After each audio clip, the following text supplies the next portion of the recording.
endeudarse con el CAF le va a generar grandes ahorros al país. Y no puedo dejar de pensar en el chavalo aquel que nunca ha cambiado pero ni un bombillo en la casa y que un buen día llega con un paquete de herramientas valorado en 1.000.000 de colones y la esposa le dice, ¿de ahí? ¿Y eso? Ah, son herramientas para hacer trabajos aquí en la casa. Y, sí, pero te gastaste un platal. Y el chavalo le dice, no, me ahorré 200,000 pesos. ¿Cómo que te ahorraste 200,000 pesos? Y claro, el paquete valía 1.000.000, pero tenía un 20% de descuento. Entonces se ahorró 200,000 pesos gastando 800,000 que no necesitaba. Eso es lo que vamos a hacer con la plata del CAF.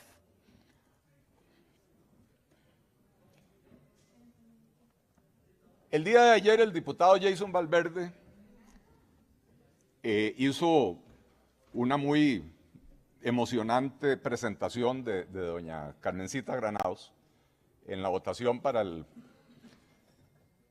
benemeritazgo de doña Carmen. Y yo no pude dejar de notar, y lo digo con admiración, que doña Carmen murió en 1999, año en el que nació don Jason, ¿verdad? ¿Ah? En 91, bueno, Jason tenía 8 añitos cuando murió doña Carmen. Estoy casi seguro que no la llegó a ver en persona, ¿no? Lo que dice, lo dice porque doña Carmen dejó una impronta en la sociedad costarricense. Bueno, en 1980 hubo un evento en Costa Rica que dejó una impronta terrible de la cual todavía no hemos podido salir. Y como yo acumulo un poco más de añitos, ¿verdad? Yo entré a la Universidad de Costa Rica en 1984 a estudiar economía y me tocó estudiar la crisis del 80, que se extendió del 80 al 82, fresquita, cuando recién había ocurrido. No solo me tocó estudiarla, me tocó vivirla, esa crisis. El 50% de los jóvenes de mi generación tuvieron que abandonar los estudios. Cuando digo mi generación, me refiero a gente de 5 años más, 5 años menos que yo. Tuvieron que abandonar los estudios. Yo fui de los suertudos que los papás pudieron mantenerlo en la escuela, en el colegio, para terminar. Y me impactó muchísimo cuando llegué a mi primer trabajo después de la universidad y yo compartí oficina con Carlos Wong, a quien ustedes conocen, de las zonas francas. Y había un muchacho que todos los días venía a limpiarnos la oficina. Y un día, cuando ya entró en confianza, este muchacho le dice a Carlos, ¿verdad que no me reconoce? Y le dice Carlos, claro que sí, usted es el muchacho que viene a limpiar aquí todos los días. Y le dice, no, usted y yo fuimos compañeros en primaria. Toda la primaria en Moravia, fuimos compañeros. La diferencia fue que cuando entramos a la secundaria usted pudo seguir en los estudios y a mí mis papás me tuvieron que sacar para trabajar. Y esa es la generación perdida de los años 80. Esa es la generación perdida de los años 80. Que no tuvieron la oportunidad de continuar sus estudios. Y después, cuando se cambió el modelo de desarrollo económico y le apostamos a las exportaciones y le apostamos a la atracción de inversión extranjera y se generaron en Costa Rica empleos de altísima calidad, no eran para ese muchacho. Era para los que tuvimos suerte de que nuestros padres nos pudieron mantener en la escuela o en el colegio o en la universidad mientras arreciaba la crisis. Y yo recuerdo los esfuerzos enormes que tenían que hacer mis papás. Mi papá era médico, los médicos no siempre ganaron la millonada que ganan hoy. Y en 1980 todavía no se había creado el enganche salarial médico. Créanme que era un salario que daba para vivir, pero tampoco era espectacular. Y yo recuerdo los esfuerzos y los sacrificios que tuvieron que hacer mis papás para poder mantener a 4 hijos y que ninguno tuviera que salir de la escuela.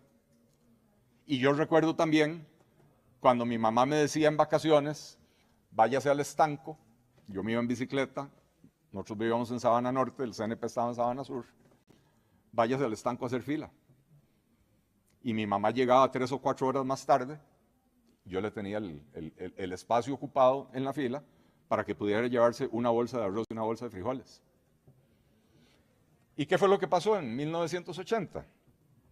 Bueno, hubo muchas situaciones, ¿verdad? No, ninguna crisis es de un solo factor, las crisis son multifactoriales. En 1973 y en 1977 el mundo vivió dos crisis petroleras. ¿Qué es una crisis petrolera? Es cuando a los productores de petróleo se les pega la gana subir el precio, se reunían el cartel llamado OPEP, la Organización de Productores de Países Productores de Petróleo, ¿verdad? O países exportadores de petróleo, se reunían y decían, vamos a limitar la producción para subir el precio. Y eso provocó una seria crisis a nivel mundial. Claro, lo que es crisis para un país como Costa Rica, que era importador neto de petróleo o de derivados del petróleo, fue bonanza para los productores de petróleo. Y tenían tanta plata que la empezaron a prestar regalada. Los famosos petrodólares, no sé si habrán oído ustedes hablar de los petrodólares. Y entonces el gobierno de Costa Rica, de ahí, estaba subiendo la factura petrolera, no tenía con qué pagarla. ¿Quién le financiaba el petróleo? Los mismos productores de petróleo, con crédito barato. Crédito, deuda barata, con deuda barata. Pero después se da una situación, cae el precio del café. Básicamente Costa Rica en ese momento exportaba café y banano, era prácticamente todo lo que se exportaba. Cae el precio del café, el café representaba la mayor parte de los ingresos al punto de que se decía que el mejor ministro de Hacienda era una buena cosecha de café. Cae la cosecha de café, caen los ingresos del gobierno, el déficit se dispara al 11% y el país entra en crisis, no tiene con qué pagar la deuda. Y ya después podremos hablar de Carazo, pero todo eso fue en el periodo de Daniel Oduber, que endeudó este país hasta el pescuezo, ¿verdad? Luego llega Carazo y con sus ínfulas nacionalistas, populistas, socialistas, es una combinación rarísima, pero existe, dijo no al Fondo Monetario Internacional, que era el que estaba ofreciendo la tabla de salvación. Expulsó de Costa Rica a los representantes del fondo y ¿qué hizo? Le pidió al Banco Central que empezara a imprimir billetes y trató de financiar el gasto con impresión de dinero, con dinero fresco, y provocó hiperinflación. Ahora no recuerdo las cifras, pero creo que hubo un año que llegó al 120% la inflación. Y por supuesto esto provoca el colapso total de la economía costarricense. La educación costarricense no recuperó el nivel de cobertura que tenía en 1979 hasta el año 2000. Más de 20 años tuvieron que pasar para volver a recuperar el nivel de cobertura de la educación básica en Costa Rica. Y aún al día de hoy estamos pagando las consecuencias de esa crisis. Toda esta situación que tenemos hoy de las dos Costa Ricas, la costa y la rica,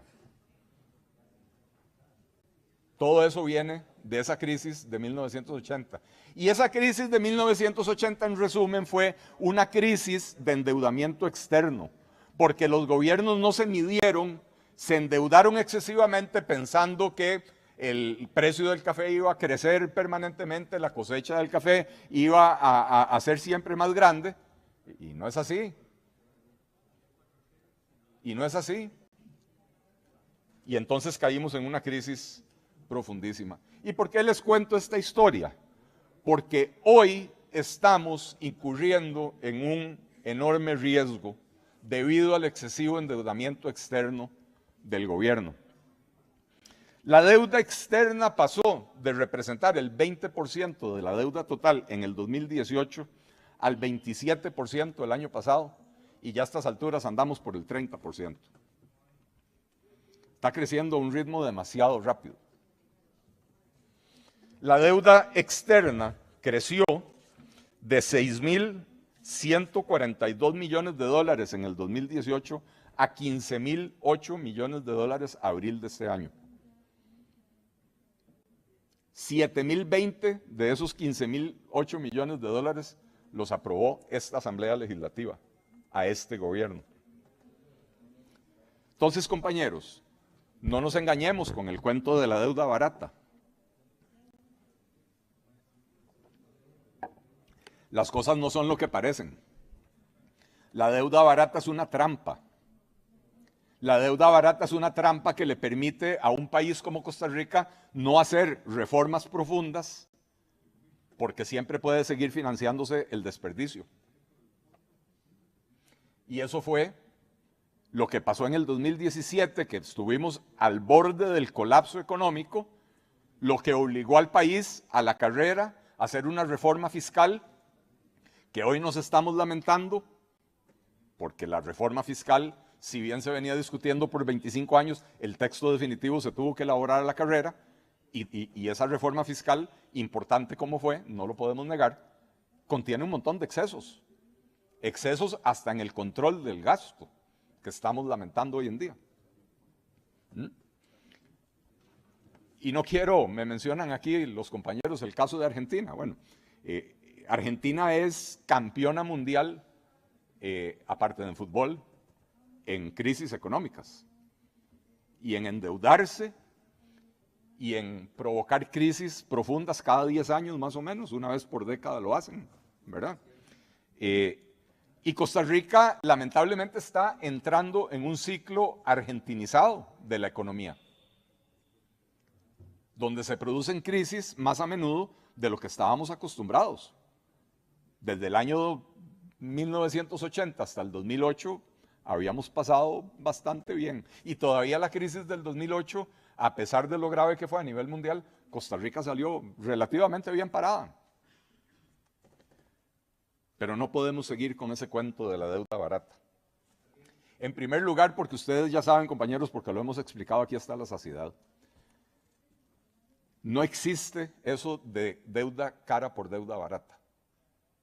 Ni este gobierno ni el anterior han cancelado una sola deuda cara con la deuda más barata que han adquirido. Lo que han hecho es expandir el gasto público. Y esa es la receta que nos va a llevar a la próxima crisis. Los nombres engañan. Ayer en este plenario veíamos el proyecto del BID y la Agencia Francesa de Desarrollo, que con un título lindísimo, dice, para financiar el programa hacia una economía verde. ¡Ay, qué lindo!